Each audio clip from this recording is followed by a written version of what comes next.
দেখো, অভিষেকের ভবিষ্যৎ খুব খারাপ, একেবারে অন্ধকার।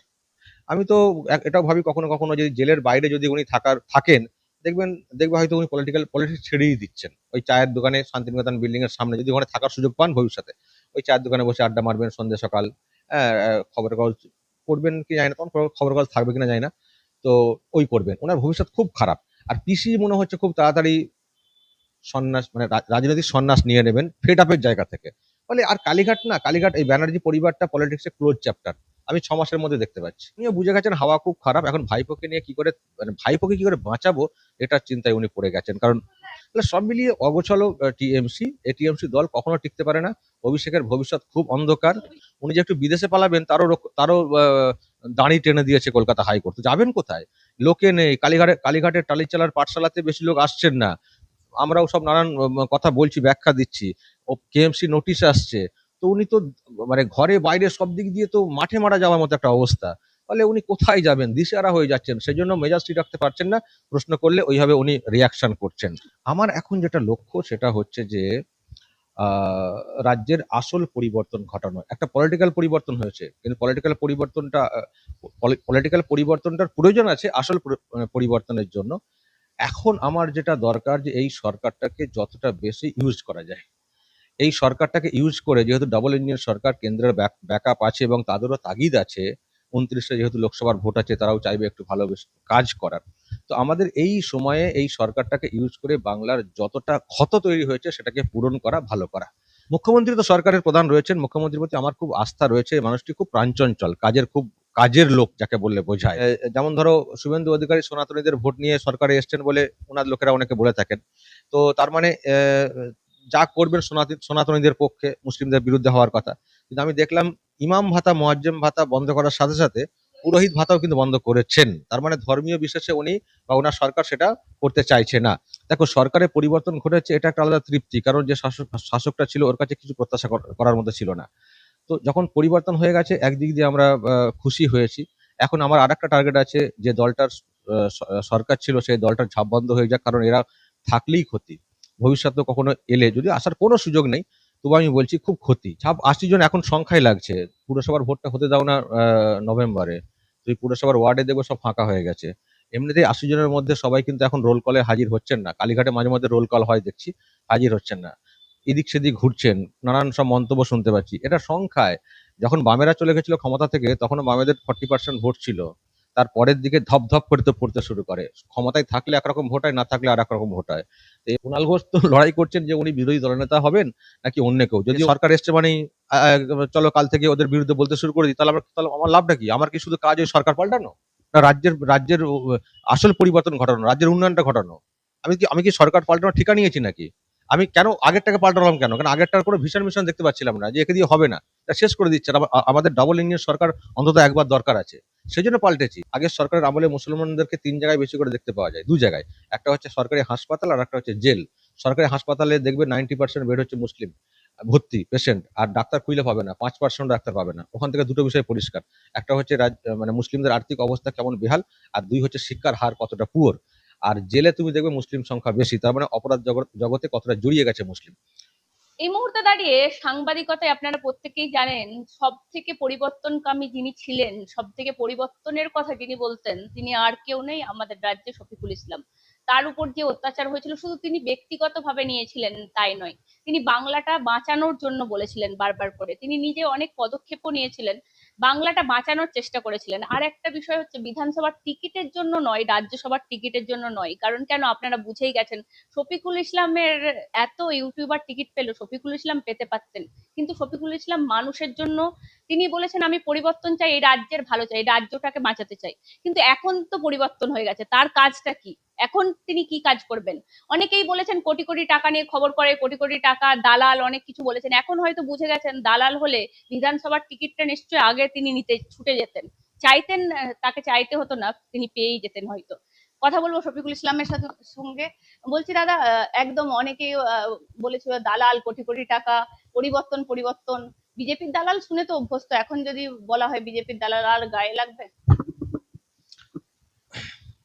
দেখুন, কে কি বলছেন আমি সেটা খুব একটা নজর করিনি। আমার একটা তাগিদ ছিল মানে রাজ্যে পরিবর্তন ঘটানোর।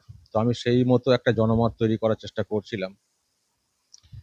এটা ঠিক যে কেউ কেউ বলতেন যে পলিটিক্সে চলে আসুন, আবার কেউ বলতেন কি অমকজন তমকজন টিকিট পেলেন, আপনি কি পেলেন না। যার যা রাগ আছে আর কি, সেগুলো পোষানোর চেষ্টা করতেন। হ্যাঁ, আমাকে দিল না বলতেন। কিন্তু আমি আগেও বলেছি, এখনো বলতে চাই, অফার কিন্তু আমার কাছে ছিল। কিন্তু আমি যেমন একদিকে মনে করি যে ভালো লোকেদের পলিটিক্সে আসা উচিত, তেমনি আমি এটাও মনে করি যে সবাইকে পলিটিক্সে আসতে হবে, এটাও ঠিক না। দেখো, এমএলএ এমপি তারা হচ্ছেন জনপ্রতিনিধি, তাই তো? কিন্তু আমাদের না একটা গ্যাপ আছে। জনপ্রতিনিধি তারা বটে, ভোটে যেহেতু তারা হয়েছেন, কিন্তু তারা জনপ্রতিনিধি হয়ে জনগণের কথা দেখবে অনেক সময় তারা বলেন না। আমার কথা মনে হয়েছে যে আমরা হয়তো ভোটে নেই, ভোটে জিতে আসিনি, কিন্তু কিন্তু আমাদেরকে ভোটে না জিতেও জনপ্রতিনিধি থাকতে হবে, মানে জনগণের কথাগুলো বলতে হবে, ঠিক জায়গায় বলতে হবে। তো সেজন্য আমি আমি এখনো পর্যন্ত যেটা আমার সিদ্ধান্ত, ভবিষ্যতে কি হবে হয়তো বলা যাবে না, পরে হয়তো কেউ বলবেন ওই যে আপনি বলেছিলেন এখন কেন। আজকের ডেট পর্যন্ত বলতে পারি আমার কিন্তু পলিটিক্সে আসার এরকম কোনো ইচ্ছে নেই। আমার এখন কি টার্গেট? পরিবর্তন তো হয়ে গেছে, আমার এখন কি টার্গেট? দেখো, পরিবর্তন হয়ে একটা সরকার এসছে, এমন একটা সরকার এসছে যার একটা বিরাট ফিনান্সিয়াল ব্যাকআপ আছে। আর যে সরকারটা ছিল সেই সরকারটা টাকা পয়সা তো ছিল না, আর লোন করতো, নষ্ট করতো। আমাদের রাজ্যের ব্যাপক ক্ষতি হয়ে গেছে, চাকরি বাকরি কিছু নেই, নানান অবস্থা। আমার এখন যেটা লক্ষ্য সেটা হচ্ছে যে আহ, রাজ্যের আসল পরিবর্তন ঘটানো। একটা পলিটিক্যাল পরিবর্তন হয়েছে, কিন্তু পলিটিক্যাল পরিবর্তনটার প্রয়োজন আছে আসল পরিবর্তনের জন্য। এখন আমার যেটা দরকার যে এই সরকারটাকে যতটা বেশি ইউজ করা যায়, এই সরকারটাকে ইউজ করে, যেহেতু ডাবল ইঞ্জিন সরকার, কেন্দ্রের ব্যাকআপ আছে এবং তাদেরও তাগিদ আছে। 29-এ যেহেতু লোকসভার ভোট আছে, তারাও চাইবে একটু ভালো বেশ কাজ করার। তো আমাদের এই সময়ে এই সরকারটাকে ইউজ করে বাংলার যতটা ক্ষত তৈরি হয়েছে সেটাকে পূরণ করা, ভালো করা। তো এর জন্য আমার আরামবাগ টিভি, আমি যেটা সিদ্ধান্ত নিয়েছি, আমি যেটা করতে চাই, আমি সরকারের নজরে আনতে চাই রাজ্যের কি কি দিক প্রয়োজন, মানুষ কি কি চাইছেন, সেগুলো আমি সরকারের নজরে আনতে চাই। এবং সরকারের অনেকের সঙ্গে আমার যোগাযোগও আছে। আমি চাইবো সেই কাজগুলো হোক। সেটা যদি করতে পারি, আজ থেকে 10 বছর বা 5 বছর আমি তারা কমও যদি ধরি, একটা সময় পর যদি দেখতে পাই যে যে ক্ষতটা ছিল তার অনেকটা পূরণ হয়েছে, সেখানে আমার বেশি তৃপ্তি লাগবে। দেখো, সরকারের পরিবর্তন ঘটেছে, এটা একটা আলাদা তৃপ্তি, কারণ যে শাসকটা ছিল ওর কাছে কিছু প্রত্যাশা করার মতো ছিল না। তো যখন পরিবর্তন হয়ে গেছে, একদিক দিয়ে আমরা খুশি হয়েছি। এখন আমার আরেকটা টার্গেট আছে, যে দলটার সরকার ছিল সেই দলটার ঝাপ বন্ধ হয়ে যাক, কারণ এরা থাকলেই ক্ষতি। ভবিষ্যতে কখনো এলে, যদি আসার কোনো সুযোগ নেই, তবু আমি বলছি খুব ক্ষতি। মানে 80 জন বিধায়ক কি করে ঝাপ বন্ধ? ঝাপ 80 জন এখন সংখ্যায় লাগছে। পুরসভার ভোটটা হতে দাও না নভেম্বরে, তুই পুরসভার ওয়ার্ডে দেখবো সব ফাঁকা হয়ে গেছে। এমনিতেই 80 জনের মধ্যে সবাই কিন্তু এখন রোল কলে হাজির হচ্ছেন না। কালীঘাটে মাঝে মধ্যে রোল কল হয় দেখছি, হাজির হচ্ছেন না। এদিক সেদিক ঘুরছেন, নানান সব মন্তব্য শুনতে পাচ্ছি। এটা সংখ্যায়, যখন বামেরা চলে গেছিল ক্ষমতা থেকে, তখন বামেদের 40% ভোট ছিল। তার পরের দিকে ধপ ধপ করে তো পড়তে শুরু করে। ক্ষমতায় থাকলে একরকম ভোট হয়, না থাকলে আর এক রকম ভোট হয়। তো এবার যা রেজাল্ট হয়েছে, তুমি দেখো, প্রথম যে পুরসভার ভোটটা রয়েছে কলকাতা পুরসভা, ওখানে তৃণমূল কংগ্রেস টের পেয়ে যাবে। আর একটা কথা, টিএমসি দলটা কেন করবেন? কারা দলটা করছিলেন? টিএমসি দলটা তারাই করছিলেন যারা ক্ষমতার সঙ্গে থেকে নিজেদের স্বার্থ কায়েম করেন, আর ওপরের নেতাদেরকে ভাগ পাঠান। একমাত্র আর্থিক আত্মসাতের সঙ্গে যুক্ত লোকেরাই মূলত তৃণমূল কংগ্রেসটা করতেন। ভালো লোক কজন করতেন খুঁজে পাওয়া মুশকিল আছে। তো যখন ক্ষমতায় চলে গেল, তাহলে সেই লোকগুলো কোথায়, কি কেন দলটা করবেন? তারা তো ক্ষমতার অলিন্দে থেকে সুযোগ সুবিধা নেওয়ার জন্য তারা পার্টিটা করতেন। তো যখন ক্ষমতাতে নেই, তখন তারা তো অন্য ক্ষমতা খোঁজার চেষ্টা করবেন। যখন পাবেন না, তখন তারা বসে যাবেন অন্তত। কিন্তু গ্যাটের টাকা পয়সা খরচা করে শ্রম দিয়ে পার্টি করা, এটা কেউ করবেন না। টিএমসি যেহেতু কর্পোরেট নির্ভর হয়ে গেছিল, আইপ্যাক নির্ভর হয়ে গেছিল, সংগঠন ব্যাপারটা অতটা ছিল না, ফলে তারা এমনিই জনগণ সংগঠন থেকে বিচ্যুত হয়ে গেছিল। আর লোকগুলো যারা ছিলেন, তারা টাকা পয়সার বিনিময়ে কমিশন বেসিসে দলটা চলতো। তো যখন ইনকাম নেই, আর কমিশন কোত্থেকে আসবে? আর যখন কমিশন নেই, উপার্জন নেই, তখন দলটা কেন করবেন? অন্য ব্যবসা করবেন। এটাকে ওরা তো ব্যবসা হিসেবে নিয়েছিল না, এই ব্যবসা এখন লস। তো শেয়ার বাজারে ধস নামার মতো, কেন তারা করবেন? তাহলে এই দলটা করার লোক থাকবে, আর দলটা টিকবে কি করে? না। কষ্ট করে যাচ্ছে। কুণাল ঘোষ তো লড়াই করছেন যে উনি বিরোধী দলনেতা হবেন নাকি অন্য কেউ। যদিও অন্য কেউ হবার, মানে অন্য কেউ হচ্ছেন, শোভনদেব চট্টোপাধ্যায়, কিন্তু ওনার হয়তো সুপ্ত বাসনা ছিল ওনাকে তো করা হচ্ছে না, কিন্তু না হয়েও উনি বিরোধী দলনেতার মতো আচরণ করছেন। আবার জানি না উনি অন্য কোনো অঙ্কেও হাঁটছেন কিনা, ওনার আবার অন্য কোনো ভাবনা আছে কিনা এখন। অঙ্ক থাকতে পারে ওনার, নতুন প্ল্যান থাকতে পারে ওনারও, যে নেত্রীর বিরুদ্ধে ক্ষোভ নেই সেটা তো বিশ্বাস করি না, ওনারও আছে। উনিও অন্যভাবে কামড় দেওয়ার চেষ্টা করতে পারেন। তাহলে সব মিলিয়ে অগোছালো টিএমসি, এই টিএমসি দল কখনো টিকতে পারে না।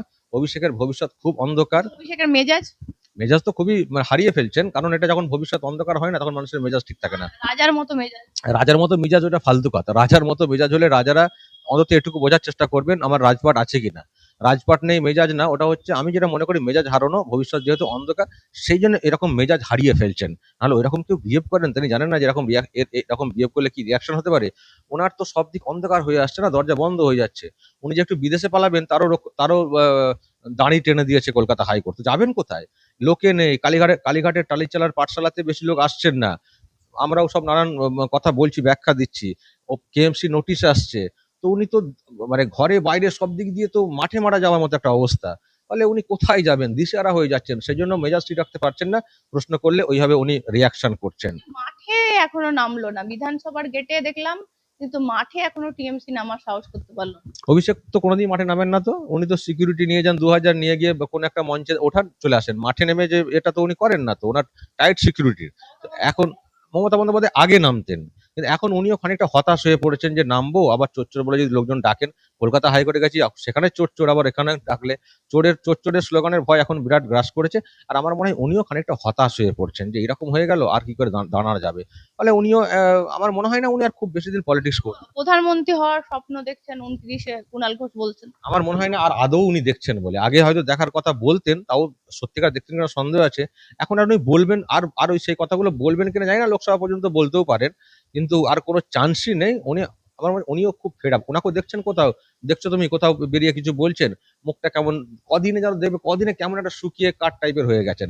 তাহলে উনিও বুঝে গেছেন হাওয়া খুব খারাপ। এখন ভাইপোকে নিয়ে কি করে, মানে ভাইপোকে কি করে বাঁচাবো এটার চিন্তায় উনি পড়ে গেছেন। কারণ আমি আরেকটা বিষয় জিজ্ঞাসা করছি, আমরা তো এখন এই সরকার, যে বর্তমান সরকার চলছে, তারও ভুল তুমি অনেকগুলো ধরে আনছো, বা আমরাও সেগুলো নিয়ে প্রশ্ন করছি। কিন্তু যারা সব এত মমতা বন্দ্যোপাধ্যায়ের পাশে ছিলেন, এত হুমকি দিতেন ফোনে, যারা চটি চাটতেন কার্যত, সেই ইউটিউবার গুলো তো কারোর একটা সব পাল্টি মেরে দিচ্ছে। মানে একটুকে ক্ষমতার সাথে থাকা তাদের অভ্যস্ত হয়ে গেছিল, ক্ষমতার বিপরীতে লড়াই করার একটু ক্ষমতা নেই, দম্ভ নেই। আমি তো ভাবছিলাম যে যে সরকারের পরিবর্তন হয়ে গেলে এরা এরা কি করবেনটা কি। মানে এদের তো সেই সাহস নেই যে যেটা আমরা করেছিলাম একেবারে চোখে চোখ রেখে কথা বলা, সেটা তো নেই। ক্ষমতার সঙ্গে থেকে আর বিরোধী যারা দুর্বল তুলনায় বা প্রশাসনিকভাবে যারা সাহায্য পান না তাদের কুৎসা করতেন। তো এবার কি হচ্ছে, তো সেটা তো আর করা যাবে না। তো এবার সঙ্গে সঙ্গে পাল্টি মারছেন অনেকে, কেউ হয়তো বন্ধ করে দিয়েছেন, ঝাঁপ বন্ধ করে দিয়েছেন। এরা এই টাইপের। আমরা বলি খবরের মধ্যে থাকো, খবর করো। যেই হোক না কেন তুমি খবরের কন্টেন্ট পেয়ে যাবে। তোমার যদি উদ্দেশ্য হয় কুৎসা করবো, ব্যক্তি কুৎসা করে অন্যদেরকে করবো, তাহলে এরকম হবে। তবে ভবিষ্যৎ খুব খারাপ। এইভাবে কিন্তু মিডিয়াতেও টিকে থাকা যায় না।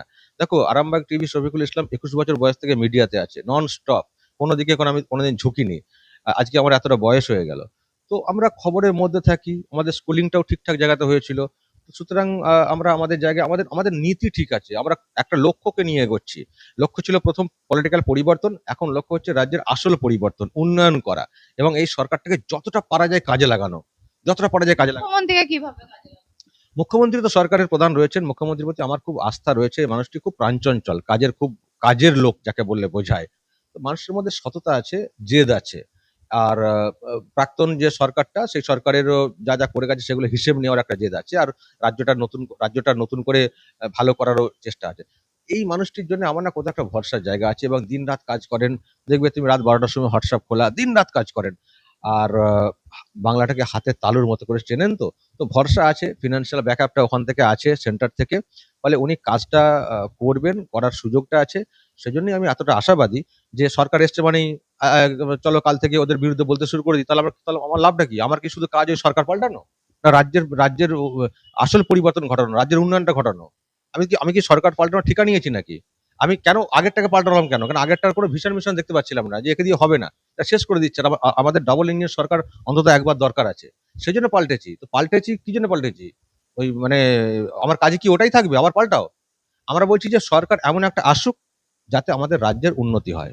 তো আমরা একটু দেখবো না সরকারটা কেমন কাজ করছে? সেই সরকারেই যদি যাদের জন্য পরিবর্তন চেয়েছিলাম, ব্যক্তিগুলোও তো ইম্পর্টেন্ট ছিল, সেই ব্যক্তিগুলোই যদি এই সরকারে আমরা দেখতে পাই, সেই সৌরভ গাঙ্গুলি থেকে শুরু করে একাধিক মুখ আবার আসছে, নিচুতলার কর্মীরা হতাশ হয়ে পড়ছে, আমরা যদি সেইগুলোই দেখতে পাই, তাহলে আলটিমেট শুধু শুভেন্দু অধিকারীর একার পক্ষে কি সম্ভব আসল উন্নয়ন করা? না, ওইগুলো তো আমরাও নক করছি, যারা যারা এইসব করছেন, আমি নক করছি, আমরা নক করছি। আসলে কিছু মানুষ আছেন না, এই সুযোগে সদ্ব্যবহার করে নিয়ে অন্যভাবে পুষিয়ে নেওয়া, এটা আছেন, বিজেপি লোকেদের মধ্যে আছেন। আমার কাছে অনেক অভিযোগ এসছে, সেগুলো আমরা নক করছি, বলছি যে এগুলো করবেন না। মানুষের ভোট নিয়ে আপনারা এসছেন, মানুষের প্রত্যাশা পূরণ করুন, কারণ মানুষ এগুলো জানতে পারলে আবার বিপক্ষে চলে যাবেন। আর আমরা চাই সরকারটা টিকুক, সরকারটা ভালো থাক, সুস্থ থাক, এবং তারা আরো অ্যাক্টিভ হোক, এবং আমাদের বাংলার উন্নয়নটা খুব দ্রুত গতিতে হোক। তো এরকম করলে আমাদেরও আক্ষেপ থাকবে, আমরাও তো কম চেষ্টা করিনি পরিবর্তনের জন্য। কিন্তু সেটা যদি কোথাও মানে কলুষিত হয়ে যায়, তাহলে আমাদের উন্নয়নটা আবার সেই ধাক্কা খাবে, আবার সেই পরিবর্তনের ডাক দিতে হবে। কিন্তু আমরা সেটা চাইছি না। আরেকটা বিষয় জিজ্ঞাসা করবো শফিকুল্লাহ, আমরা সংখ্যালঘু সম্প্রদায় থেকে এসেছি, অনেকেই বলেছে সংখ্যালঘু সম্প্রদায়ের আমরা বেইমান, আমরা নেমো খারাম, মানে এই সরকারকে এনে দিয়েছি যেহেতু, মানে এই সরকার কি সংখ্যালঘুদের উপর খাড়া নামিয়ে আনবে? কারণ কেন, প্রথম থেকে কুরবানি বন্ধ হয়ে গেল, তারপরে দেখা যাচ্ছে ছুটি, ঈদের দিনে দুটো ছুটি পাওয়া যেত, মমতা বন্দ্যোপাধ্যায় দিতেন, সেটাকে একটা অফ করে দেওয়া হলো। নামাজ পড়া রাস্তায় ঘিরে, রেড রোডে একদিন বছরে নামাজ হতো বা দুদিন বছরে নামাজ হতো, সেই রেড রোডের নামাজটাকেও এখন বিকল্প পদ্ধতি ভাবতে হচ্ছে। এই যে পদ্ধতিগুলো শুধু কি একটা সম্প্রদায়ের উপরেই খাড়া নামবে? এই জন্যই কি এই সরকারকে নিয়ে আসা? এইগুলো আমাদের নিজেদের সম্প্রদায়ের কাছে তো উত্তর দিতেই হবে আমাদেরকে। দেখো, তার আগে বলতে হবে যে আমরা কি আগের সরকারের আমলে ভালো ছিলাম? আগের সরকারের আমলে তুমি আমি ভালো ভালো ছিলাম? আমরা তো মুসলমান, আমাদের নাম তো জল করছে। আমাদেরকে ভালো রেখেছেন নাকি শেষ করে দেওয়ার প্ল্যান হয়েছিল? আরো তো অনেককে দেখবে বিভিন্ন জায়গাতে উস্কানি দিয়ে নামিয়ে দিয়ে তাদের সব জীবনকে বিপদে ফেলে দেওয়া হয়েছে। তাহলে আগের সরকার আমলে তো মুসলমানরা ভালো ছিল না তো? আগের সরকারের আমলে মুসলমানদেরকে তিন জায়গায় বেশি করে দেখতে পাওয়া যায়, দু জায়গায়। একটা হচ্ছে সরকারি হাসপাতাল, আর একটা হচ্ছে জেল। সরকারি হাসপাতালে দেখবে 90% বেড হচ্ছে মুসলিম ভর্তি পেশেন্ট, আর ডাক্তার খুঁজলে পাবে না, 5% ডাক্তার পাবে না। ওখান থেকে দুটো বিষয় পরিষ্কার। একটা হচ্ছে মানে মুসলিমদের আর্থিক অবস্থা কেমন বেহাল, আর দুই হচ্ছে শিক্ষার হার কতটা পুয়ার। আর জেলে তুমি দেখবে মুসলিম সংখ্যা বেশি, তার মানে অপরাধ জগতে কতটা জড়িয়ে গেছে মুসলিম। তো ভালো তো আমরা ছিলাম না। এবার তুমি যে কথাগুলো বলছো যে এখানে এবার এসে এই সব হচ্ছে, দেখো দেখো, প্রথম কথা কুরবানি বন্ধের কথা কিন্তু বলা হয়নি। কুরবানি বন্ধের কথা বলা হয়েছে, মানে এই পশু বা প্রাণী সংরক্ষণের একটা অর্ডার, পুরনো অর্ডার ছিল, সেটাকে এক্সিকিউট করার চেষ্টা করছে এই সরকার। সেখানে কোনো নির্দিষ্ট করে পশুরকে উল্লেখ করে বলা হয়নি, সবাই গরু গরু করে চিৎকার করছেন, শুধু গরু কথা কিন্তু কোনো উল্লেখ নেই। ক্রাইটেরিয়া তৈরি করে দেওয়া হয়েছে এবং কোর্ট সেটা করে দিয়েছে। সেটা আগের সরকার হয়তো সেটাকে মানতো না, পালন করতো না, তারা তো অনেক কিছুই পালন করেনি। ফলে এটা কুরবানি বন্ধ না, শুধু পশু, তার বয়স, তার ফিটনেস, এইসব নিয়ে করা হয়েছে, সেটা মেনে করবে। আর গরু আমাদেরকে দিতে হবে এরকম তো কোনো ব্যাপার না। আরবেতে গরু গরু হয়নি, নবীজিতে গরু দিতেন না। আমাদের এখানে দুম্বা নেই বলে বিকল্প হিসেবে গরুটাকে আমরা বেছে নিয়েছিলাম, সেই মতো একটা চল তো চালু হয়ে গেছিল। কিন্তু এটা একেবারে হাদিস কোরআনে লেখা রয়েছে গরুকে দিতে হবে, এরকম কোনো ব্যাপার না। তাহলে ওটা নিয়ে আক্ষেপ করার কোনো প্রয়োজন নেই। যারা গরু বয়স মেনে যদি না করতে পারেন, অন্য আরো আছে, সেগুলো দেবেন। এটা হচ্ছে এক। দ্বিতীয়ত, নামাজ পড়ার বিষয়টা দেখো, আমি সবসময় মনে করি মসজিদে জায়গা থাকলে রাস্তার ব্লক করে নামাজ পড়া উচিত না। আমি নামাজ পড়ছি আমার আধ্যাত্মিক ভাবনা থেকে, কিন্তু একটা অ্যাম্বুলেন্স রাস্তায় দাঁড়িয়ে আছে, সেটা আটকে যাবে, এটা আমি কখনো মানি না, এবং এটা আল্লাহ ক্ষমা করবেন না তার সমস্যা হলে। কারণ অনেক মানুষ, কেউ ট্রেন ধরবেন, কেউ মেট্রো ধরবেন, কেউ তো গেল রোজ শুক্রবারের কথা, কিন্তু এই সপ্তাহে দুদিন রেড রোডে, এই সপ্তাহে কেন, বছরে ঈদে, ঈদুজ্জোহা আর ঈদুল ফিতর। বলেছে কি রেড রোডের এটা নিয়ে কোনো সিদ্ধান্ত হয়েছে? ওকে। যদি আমি তার আগে একটা ব্যাখ্যা দিয়ে দিই, নামাজ পড়ার সঙ্গে পুজোর একটা তুলনা করা হয়েছে যে রাস্তা ব্লক করে পুজো হয়। দেখো, রাস্তা ব্লক করে পুজো, পুরোপুরি রাস্তা ব্লক করে পুজো পাড়ার মহল্লা ছাড়া মেন রাস্তায় কিন্তু হয় না। মেন রাস্তায় পুরো ব্যারিকেড দেওয়া থাকে, সেখান দিয়ে মানুষজন ঢুকতে পারেন না, এক। দ্বিতীয়ত, পুজোটার সময় কিন্তু পুরো ছুটি থাকে, ছুটির মরশুমে পাড়াতে তাও অনেক হাফ রাস্তা রেখে করে করতে হয়। আর শুক্রবারে যে নামাজ, যেটা প্রত্যেক শুক্রবার করা হয় নিয়মিত রাস্তাতে, সেটা সেটাও কিন্তু ছুটির দিন না, এমনি দিনে করা হয়। ফলে তার জন্য রাস্তা ব্লক, এটা ঠিক না। যদি রাস্তায় জায়গা না থাকে, মসজিদে যাও। যদি মসজিদে জায়গা না থাকে, অন্যভাবে বিকল্প করো। রাস্তা ব্লক করে নামাজ বা কোনো ধর্মীয় প্রোগ্রাম হোক, সেটা আমি চাই না ব্যস্ততম দিনে। এবার ঈদের যে ব্যাপারটা বলছো, দেখো ঈদের ব্যাপারে আমি জানি না কি সিদ্ধান্ত হয়েছে। ঈদটা কিন্তু একটা উৎসবের নামাজ। দুর্গাপুজো যেমন একটা উৎসব, এটা হচ্ছে উৎসবের নামাজ, এটা নিয়মিত না, বছরে একবার দুবার। তো সেক্ষেত্রে আমি জানি না সরকার কি করবে। সেক্ষেত্রে খিলাফত কমিটি যারা অর্গানাইজ করে, তারা ব্রিগেডকে বেছে নিয়েছে, তাদেরকে অন্য অপশন দেওয়া হয়েছে, রেড রোড করা যাবে না, আপনারা অন্য অপশন নিতে পারেন। রাস্তা ব্লক করে তার মানে চাইছে না সরকার পক্ষ, তাহলে আমরা এটুকু অপেক্ষা করব পুজোর সময় নিশ্চয়ই রাস্তা কোনোভাবে ব্লক না হয়। ঈদের দিন মানে ছুটির দিন, ছুটির দিনে যদি রেড রোডে নামাজ পড়াটা ছুটির দিনেও যদি অ্যালাউ না করা হয়, তাহলে আমরা আশা করব সরকারের কাছে, তারা যেহেতু বলছে আমরা সবার জন্য, তাহলে পুজোর সময়ও এমন কিছু গাইডলাইন তৈরি করে দেবে পুজো কমিটিদের জন্য, যে প্রশ্ন আমাদের আজকে তৈরি হচ্ছে ঈদের জন্য, সেই প্রশ্ন থাকবে না। এটুকু আর ছুটির ব্যাপার, আমি এটা আশা রাখবো, এই জন্য বলছি কারণ আমি আশার একটা বিষয়টা আমরা শুনেছি। যেমন ধরো শুভেন্দু অধিকারী সনাতনীদের ভোট নিয়ে সরকারে এসছেন বলে ওনার লোকেরা অনেকে বলে থাকেন। তো তার মানে যা করবেন সনাতনীদের পক্ষে, মুসলিমদের বিরুদ্ধে হওয়ার কথা। কিন্তু আমি দেখলাম ইমাম ভাতা মুয়াজ্জেম ভাতা বন্ধ করার সাথে সাথে পুরোহিত ভাতাও কিন্তু বন্ধ করেছেন। তার মানে ধর্মীয় বিশেষে উনি বা ওনার সরকার সেটা করতে চাইছে না। সুতরাং ছুটির দিনে যদি উৎসবের নামাজ হিসেবে রেড রোডে নামাজ না পড়ার সুযোগ থাকে, তাহলে ছুটির দিনে পুজোর সময় পুজো কমিটির ব্যাপারেও নিশ্চয়ই এমন কোনো গাইডলাইন তৈরি হবে যেটাতে আমাদের মনে প্রশ্ন জাগবে না। আর ছুটিটা কমিয়ে দেওয়া, দেখো ছুটি ঈদের দিনে আগে কিন্তু একদিনই ছুটি ছিল, মমতার সরকার দুদিন করেছিল, তার ইচ্ছে মতো মর্জি মতো করেছিল। আমাদের একদিনে ঈদ হয়, আমাদের মানে পরের দিনে কিছু নেই। পুজোতে তিথি আছে, সপ্তমী অষ্টমী তিথি আছে, ফলে আমাদের একদিনই চলে আসতো। মমতা ব্যানার্জি সন্তুষ্ট করার জন্য একটা করেছিল।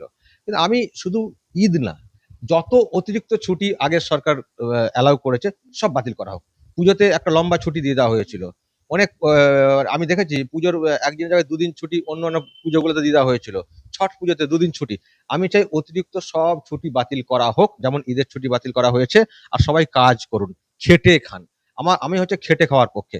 সরকার যদি মনে করে যে ছুটি দিয়ে দেবো না, প্রত্যেককে কাজ করতে হবে, কর্মসংস্থান কর্মসংস্কৃতি ফিরাতে হবে, তাহলে বলবো সাধু উদ্যোগ, ভালো উদ্যোগ, সব ক্ষেত্রেই নিশ্চয়ই সরকার এটা করবে।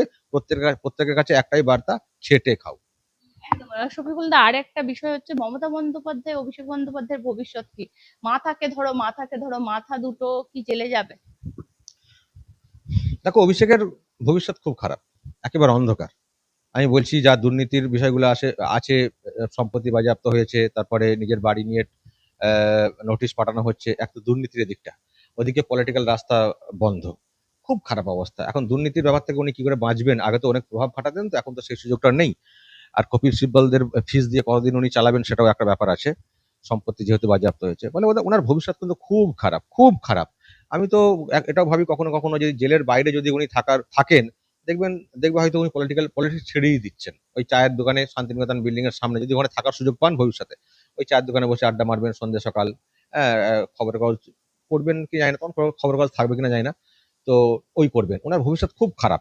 আর পিসি মনে হচ্ছে খুব তাড়াতাড়ি সন্ন্যাস, মানে রাজনৈতিক সন্ন্যাস নিয়ে নেবেন ফেড আপের জায়গা থেকে। ফলে আর কালীঘাট এই ব্যানার্জি পরিবারটা পলিটিক্সে ক্লোজ চ্যাপ্টার আমি 6 মাসের মধ্যে দেখতে পাচ্ছি। তুমি দেখো পৌরসভার ভোটের পরে কি হয়, কালীঘাটে আর কেউ যাবেন কিনা। আর এদের কিন্তু এরকমই হওয়ারই ছিল, কারণ পরিবার কেন্দ্রিক দল তো, সব জায়গায় ভাইপোকে প্রজেক্ট করা হয়েছে, আর অন্য কারোর ছবি থাকবে না। বড় বড় সিনিয়র লিডার ছিল, কারোর ছবি রাখার কোনো নিয়ম ছিল না, কারণ যাতে না অন্য কেউ দাবিদার হয়ে যান দলটার, ভাইপোকে দিতে হবে।